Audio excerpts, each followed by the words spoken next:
Bien, bonjour à tous et à toutes. J'espère que les retours de son sont bons et que vous nous entendez bien. Merci de nous avoir rejoints pour ce webinaire.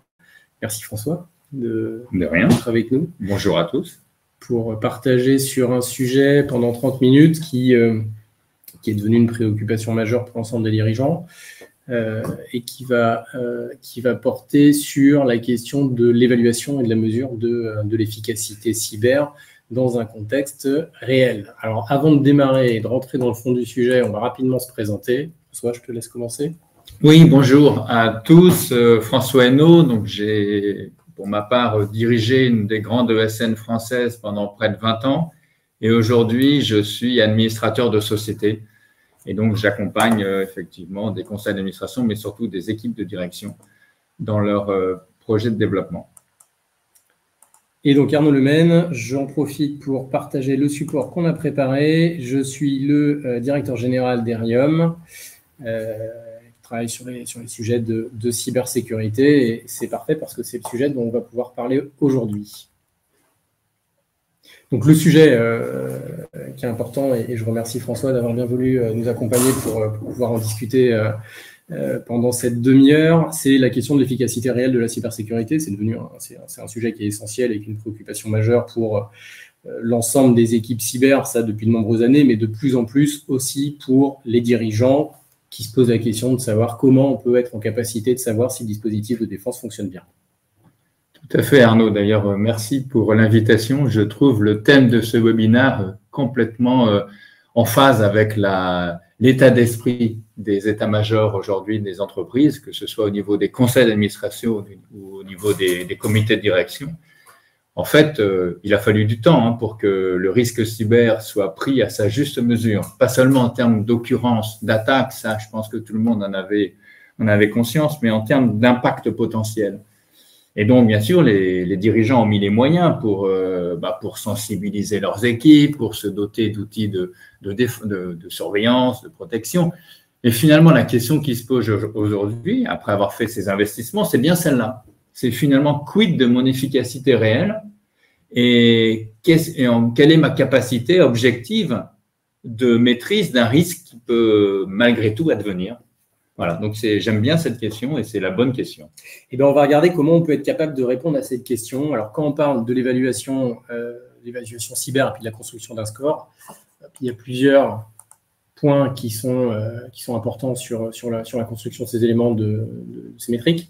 Le premier, c'est il faut que ce soit très opérationnel, il faut que ça s'appuie sur des éléments qui soient concrets, il faut que ça s'appuie sur des éléments qui soient tangibles, puis il faut que ça ait un intérêt. Ça a un intérêt pour pouvoir faciliter une interprétation et une prise de décision par l'ensemble de la communauté des décideurs, que ce soit les comités exécutifs ou que ce soit les organes de supervision, les conseils d'administration, etc.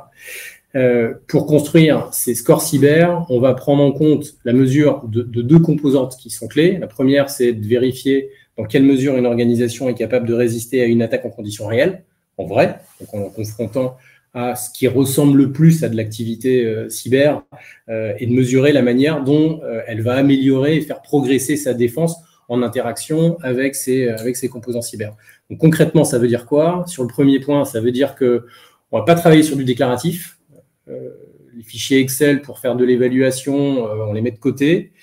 On va se confronter à des risques variés, à des risques qui sont actuels, mais de manière concrète, en jouant sur les infrastructures informatiques, des activités qui vont permettre de tester, le fait qu'on soit capable effectivement de détecter efficacement l'activité malveillante, donc tout ce qui doit être vu et ça se teste, et puis de vérifier et de mesurer la manière dont la défense se met en place une fois qu'on a détecté de l'activité malveillante. Les deux composantes vont de pair. On ne peut pas détecter si on n'est pas capable de réagir, ça n'a pas un grand intérêt, donc on doit travailler sur la capacité de détection et la capacité de réaction et la vitesse qui est associée à la réaction.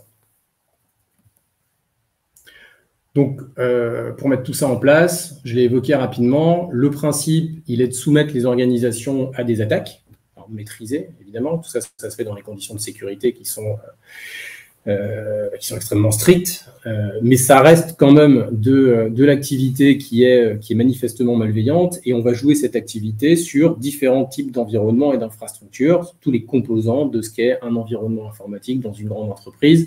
ou dans une entreprise de taille plus modeste, les briques des environnements de gestion classiques, les outils de bureautique du quotidien, les environnements de stockage, le cloud évidemment, et également les environnements industriels. Le but étant de construire une photo exhaustive sur la totalité de la surface pour être capable de mesurer de manière tangible et concrète, on le disait tout à l'heure, la note qui permettra de dire où est-ce qu'on en est réellement face à une variété de risques cyber qui seront à couvrir. Je ne l'ai pas dit au début, mais si vous avez des questions, on a un chat sous les yeux, donc on peut les lire et on y répondra au fil de la discussion. Mais il y aura aussi un temps à la fin, il ne faudra pas hésiter alors, je ne sais pas si vous pourrez parler, mais en tout cas, on pourra lire. Donc déjà, ça c'est voilà, les questions pourraient être déposées dans le chat. Construire une mesure des risques, ça doit commencer par la définition de ce que sont les risques cyber. Donc, on a déjà dans les instances de gouvernance des entreprises un certain nombre de risques qui sont identifiés. François, on a vu et piloté et dirigé beaucoup. Je reconnais les principaux risques qu'on mentionne lorsqu'on évoque les impacts potentiels d'une attaque cyber. Effectivement, je reconnais bien cette classification. Et donc, chacun de ces risques, chacune de ces catégories de menaces se traduit techniquement par de l'activité malveillante qui, encore une fois, doit pouvoir être détectée et on doit pouvoir le garantir. Donc, sous chacune de ces briques-là, on va raconter des scénarios d'activité malveillante cyber. On va les dérouler sur les différentes infrastructures, puis on va vérifier qu'est-ce qui est bien identifié, qu'est-ce qui ne l'est pas. Ça fait partie des choses qui sont importantes à voir pour pouvoir améliorer, évidemment. Comment les équipes prestataires internes, les équipes de gestion de crise vont interagir avec ce type d'activité-là pour prendre les situations et essayer de les résoudre de manière optimum, avec un enjeu de vitesse qui est essentiel dans des situations cyber. Et puis, on fait une métrique et une mesure de tout ça pour établir une notion de score. On va prendre un exemple concret avec un des scénarios de risque préoccupe tous les acteurs, grands groupes en particulier, notamment ceux qui sont dans des activités les plus sensibles, le risque qu'on appelle les APT. Donc, dans un anglais très franchisé, ce sont les attaques avancées persistantes, Advanced Persistence Rate, qui représentent de l'activité liée très souvent de l'espionnage. Juste un instant sur cette diapositive. Arnaud, tu me corriges si je me trompe, mais j'ai le sentiment qu'on sait à peu près tester par des tests de pénétration la vulnérabilité aux attaques externes, et que par contre, toutes les autres qui sont mentionnées, les autres risques sont plutôt ont besoin d'être confrontés à la réalité, sinon on est vraiment sur du déclaratif. C'est vrai que les actions… L'interne est vraiment sur du déclaratif, sauf à le confronter à des réalités, à des réelles attaques. Aujourd'hui, oui, c'est vrai.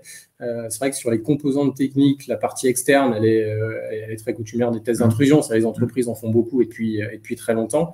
Le but des scénarios qui sont joués pour évaluer et construire un score cyber comme celui-là, c'est de passer par toutes les étapes de la chaîne de compromission. Donc, éventuellement de l'intrusion depuis les environnements externes, et puis tous les mouvements qui sont caractéristiques d'une activité malveillante et qui représentent un scénario de risque dans sa globalité. Le but étant de vérifier sur chacune des briques ce qu'on est bon pour détecter ce qui doit être vu au début de l'attaque et à la fin de l'attaque, parce que les composants techniques sur lesquels l'attaquant va passer sont différents, ont des mesures de sécurité qui sont différentes et sont défendus par des technologies, des outils ou des services qui sont aussi différents.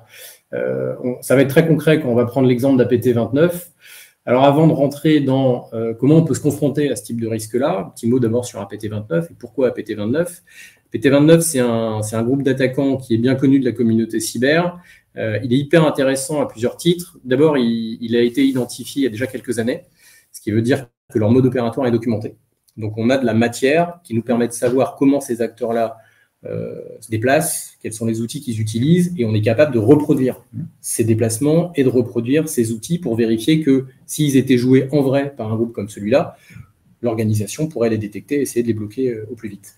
Dernier point, et ce n'est pas le moins important, c'est qu'ils sont toujours actifs. Donc, c'est une véritable menace. Et ça, typiquement, c'est des scénarios, donc le scénario APT29, qui sont joués sur nos infrastructures, enfin sur les infrastructures de nos clients, pour vérifier s'ils les détectent ou pas. Est-ce qu'on a une question ?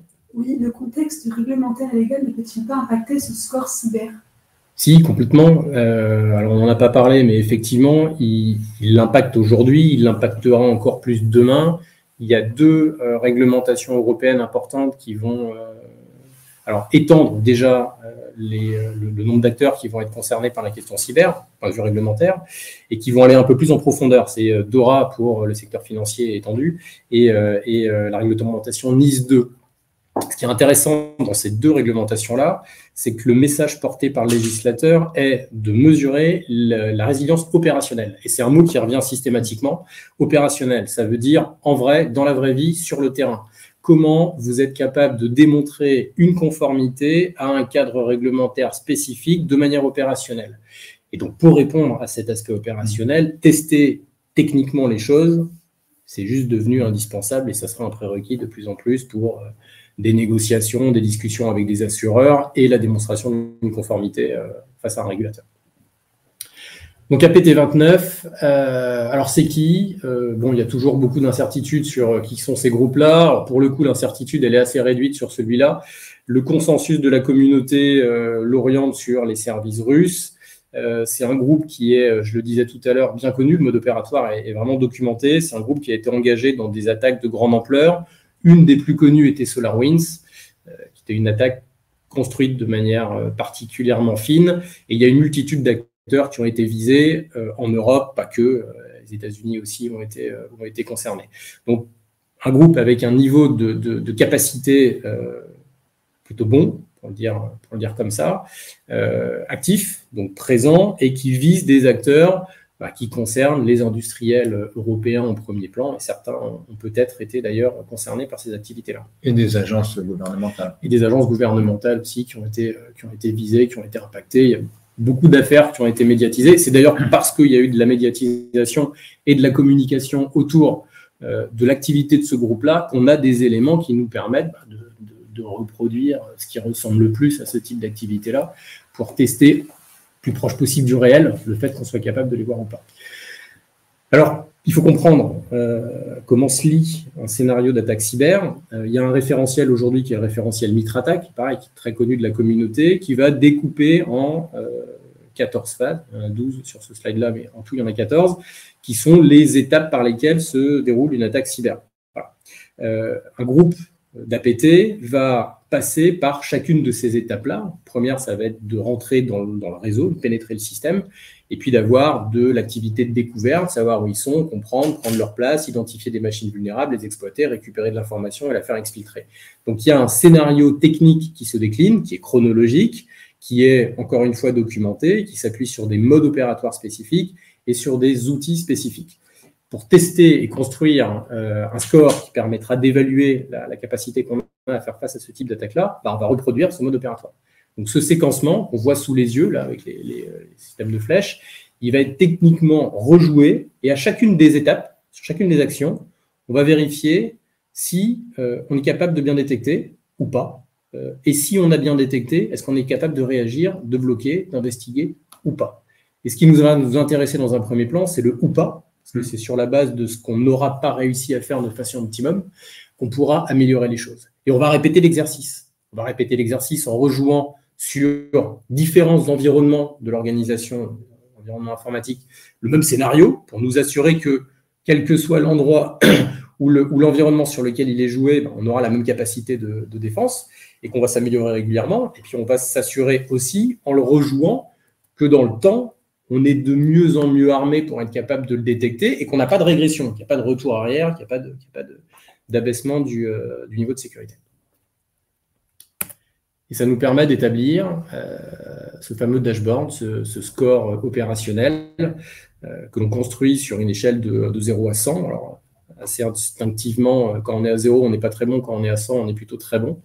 On va établir ce score-là qui va nous permettre d'avoir cette note pour pouvoir donner une photo. Alors, c'est des photos qui sont extrêmement objectives puisque ça s'appuie sur des éléments techniques. Dans ce cas particulier-là, la reproduction d'APT29 se décompose en 18 actes techniques et pour chacun des actes techniques, on vérifie s'il a été détecté, etc. Il y a plusieurs statuts qui sont possibles. Et on va également mesurer et contrôler la stratégie de défense qui a été associée à chacun des actes. Et c'est sur la base de ces éléments-là qu'on va être capable de construire ce score, cette note que l'on fera et qu'on va faire évoluer dans le temps et qui servira de métriques, de suivi pour avoir une photographie objective. Et ça, c'est un élément qui est intéressant pour les dirigeants pour pouvoir mesurer et quantifier leur niveau de maturité. Ouais. Il y a deux choses que je retiens à ce stade. Le premier, c'est déjà de se confronter à la réalité des attaques. Donc, c'est la vraie vie, comme tu le disais. Et il n'y a que cela qui apparemment permet de mesurer réellement et objectivement l'efficacité cyber. Et surtout d'avoir ce tableau de bord de mesure, finalement, qui met cette objectivité, finalement, en chiffres et en score. Donc, ça permet effectivement d'avoir une mesure déjà d'un état à l'instant T, mais surtout d'un progrès potentiel. Exactement. Alors, je peux donner quelques éléments concrets pour l'illustrer. Donc, sur la totalité des campagnes qui ont été jouées depuis un an, ça fait 3 ans qu'on fait des campagnes, mais on les quantifie, on fait des sommes sur des périodes d'1 an, parce que c'est là que les risques sont les plus représentatifs par slot de 12 mois. La moyenne des campagnes, enfin des notes sur toutes les campagnes jouées, elle est à 17. Ça veut dire que il y a une marge de progression qui est importante. La bonne nouvelle, c'est qu'il y a déjà eu de la progression, parce qu'il y a 1 an, quand on faisait les mêmes exercices, on avait une note qui était plutôt de 9. Le point que l'on voit chez tous nos clients qui vont répéter des campagnes de manière régulière, c'est le gain qu'ils vont réussir à faire de manière unitaire sur les scénarios sur lesquels ils vont se jouer. Pourquoi ? Parce que, et ça c'est un point commun qu'on voit dans tous les contextes où on est amené à faire ce type d'exercice-là, les choses que l'on met en évidence, les défaillances que l'on peut mettre en lumière sont des choses qui sont relativement simples à corriger. Donc on va très vite gagner des points d'efficacité. Je ne vais pas rentrer dans les détails techniques de ce qu'on peut voir dans les plans d'action, mais ça va se traduire par de la modification de paramètres techniques qui ne sont pas très compliqués à mettre en œuvre. Ça va être des configurations assez légères d'infrastructure ou d'un système pour avoir plus de données, des éléments comme ça, qui sont relativement simples à déployer et à mettre en œuvre. Donc concrètement, Arnaud, si je commence avec une note de 17, parce que c'est ma première campagne, ma première mesure, si je fais les mesures correctives qui vont bien, d'une part, que je refais 2-3 campagnes, au bout d'1 an, je peux atteindre quel score ? Les métriques vont nous ramener entre 50 et 60, 65 points. Les derniers points sont plus difficiles à récupérer parce qu'ils vont poser des questions qui vont toucher ou des choix technologiques un peu plus structurants, déployer, changer des solutions, des schémas d'infrastructure qui peuvent être modifiés aussi, mais les gains sont assez rapides. Alors ça, c'est aussi un point qui est hyper intéressant à garder en perspective, c'est que on est capable de corriger et d'améliorer les choses de manière assez rapide et assez efficace parce qu'on a une base technologique qui fonctionne bien. Elle demande simplement à être un tout petit peu boostée, un tout petit peu améliorée, un tout petit peu affinée. Il y a une question, une Monday avec qui sont aussi matures en cyber ou pas spécialement. Là, on est sur la métrique la plus globale. Donc, on prend tous nos clients. Tout le monde n'a pas… Alors, je ne parle même pas de maturité, je parle de stratégie cyber. Tous les clients qui se confrontent à des attaques de ce type-là ont atteint un niveau de maturité où, au minimum, les dirigeants sont prêts à regarder la photo, même si elle n'est pas super belle, pour le dire comme ça. Ça, c'est un vrai changement aussi de paradigme. C'est une question de stratégie qui fait les écarts. Et là, les écarts sont très variables, parce que l'écart type est relativement important sur cette moyenne-là, mais les écarts sont très variables d'un acteur à l'autre et ils sont très variables en fonction de la stratégie de défense qui est faite. On a des clients qui se focalisent sur la protection du réseau, d'autres qui se focalisent sur la protection du système, ce qui est d'ailleurs une tendance majeure, notamment au travers du déploiement des EDR. Mais effectivement, la moyenne, c'est celle-là, mais il faut le souligner, un écart type qui est assez important en fonction des acteurs. Je crois qu'il y a peut-être d'autres questions.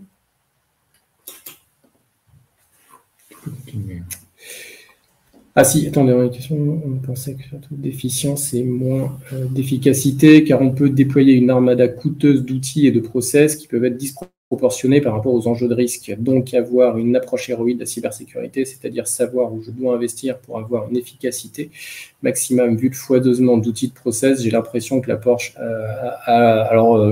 oui, très clairement. Le score cyber, il permet de donner aussi on va dire une lecture fonctionnelle d'un ROI cyber. C'est un sujet de fond, d'essayer d'homogénéiser, de réduire la surface de solutions de défense qui sont en place. Probablement, ça crée aussi un biais et de la complexité dans la manière dont on peut se défendre. Plus on a des solutions à maintenir, plus c'est compliqué de les maintenir. Ça, effectivement, c'est un fait aussi à prendre en compte. Voilà, hop là, alors je crois qu'on est arrivé pardon, au bout, voilà, pardon, l'image, on est arrivé au bout de cet échange. Le message clé que l'on voulait vous partager, si vous avez d'autres questions, n'hésitez surtout pas à les poser dans le chat, c'est l'importance aujourd'hui d'être capable et d'être prêt à se confronter à une mesure de risque basée sur des éléments concrets et techniques. Parce que c'est là qu'on va être capable de construire une photo objective d'un niveau de sécurité. Ça, sur tout type d'environnement et de système qui pourrait être confronté. François. Donc en fait, non, mais ce que je retiens, moi, c'est donc on sait, avec cette technologie, on sait confronter les équipes techniques à la réalité des attaques. Du coup, on déduire une évaluation objective de leur mesure, de leur capacité de détection et voire même évaluer leur capacité à réagir correctement. Mais surtout, ce qui est intéressant, c'est qu'apparemment, il y a un vrai plan de progrès derrière. C'est-à-dire qu'en fait, ce n'est pas juste une photo. La photo, c'est l'état initial, mais donc il y a un vrai plan de progrès. C'est-à-dire qu'en fait, c'est un outil qui permet, par des campagnes successives et surtout par les recommandations qui sont faites, de donner un chemin aux équipes techniques pour progresser réellement dans leur capacité de détection. Et c'est en améliorant ce chemin et ces capacités des équipes techniques, on va avoir un score qui va aussi évoluer et qui permettra de démontrer aux instances de gouvernance que les choses qui sont mises en place fonctionnent bien, s'améliorent progressivement dans le temps. Donc les deux s'alimentent vraiment bien. Et c'est d'ailleurs un exercice qui est intéressant parce que on est sur des approches qui permettent de lier les aspects opérationnels de la cyber et les aspects stratégiques de la cyber. Ça facilite aussi la prise de décision. L'amélioration d'une note va permettre de faciliter la prise de décision sur des choix technologiques, des arbitrages, la bascule d'un prestataire vers un autre ou pas. Enfin, il y a beaucoup de choses qui peuvent être... ça permet d'alimenter une prise de décision. Il y a beaucoup de choses qui peuvent ressortir de ces résultats. Il y a une question qui est posée. Pouvez-vous nous donner un ordre de grandeur budgétaire sur ce type d'exercice? Alors, je ne vais pas le donner en séance. Ça dépend évidemment des contextes dans lesquels on est. On peut vous donner par contre une métrique qui, je pense, est assez intéressante sur des exercices qui vont se rapprocher mais de beaucoup plus loin, de manière beaucoup plus humaine de ce type d'approche de simulation d'attaque. On est sur des coûts qui sont significativement différents de ceux qui peuvent être faits dans le cadre d'une red team de très grande ampleur. Une fourchette, pour donner une fourchette, on va être entre 30 000 euros et ça va monter jusqu'à 150 000 euros. Est-ce qu'il y a d'autres questions? Je vous en prie, Nicolas. N'hésitez pas, si vous avez des questions à poser.